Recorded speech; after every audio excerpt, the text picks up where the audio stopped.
Don't you love to be told you're wrong? Isn't that your favorite thing? No, of course not. We hate that.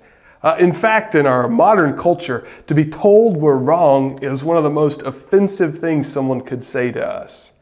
In fact, we don't like this so much that any institution or conversation or person that might correct us, we run from. We don't like that at all. And as you could, I'm sure, agree with, this attitude that tries to distance ourselves from any conversations of correction, this attitude really brings a strain on marriages and workplaces and churches. It's a difficult thing to be corrected. Well, as is always the case, God's Word helps us navigate through these conversations where someone might bring correction to us. How should we respond? Well, this is what Proverbs 12:1 says. Whoever loves discipline loves knowledge, but he who hates reproof is stupid. He who hates reproof is stupid. Reproof is another way to say correction or discipline or blame. The person who hates reproof is foolish. And when Proverbs 12:1 says stupid, what the author wants us to think about is an animal, stupid in that way. So how easy is it for you to correct your dog, your cat, or your horse? Is that easy? No, it's really hard to do. That's why we need leashes and ropes and treats to try to encourage them to do the right thing or to make corrections. Animals can't do that.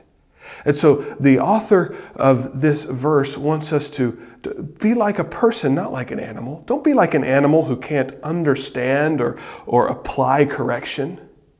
Be like a person. To hate correction and to run from correction is to be animalistic. Be like a person. Instead of hating reproof, love discipline, love correction. The wise man loves correction. Because the wise man knows that godly correction and good correction comes from a place of love and care.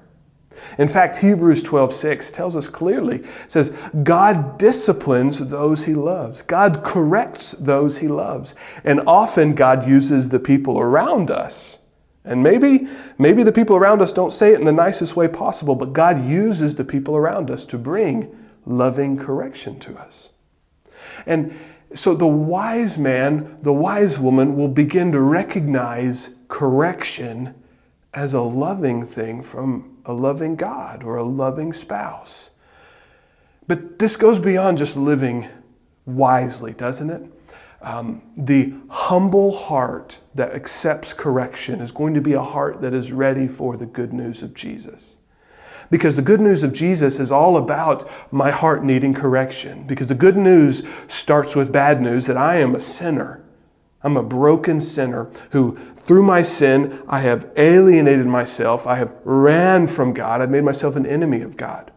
And Jesus came and lived a perfect life and died on the cross to take the punishment that I deserve. And he rose again 3 days later, conquering sin, death, and hell for all who call to him, for all people who say, God, I need correction in my heart. And all who call to him will be saved. And then once we're saved, Jesus is going to give us a heart that longs for and desires his loving correction so that we can be more like God. So, live wisely. Accept the loving correction from God, from your spouse, from your church, from your friends. Live wisely. Know that it's okay to be wrong, because Jesus is always right.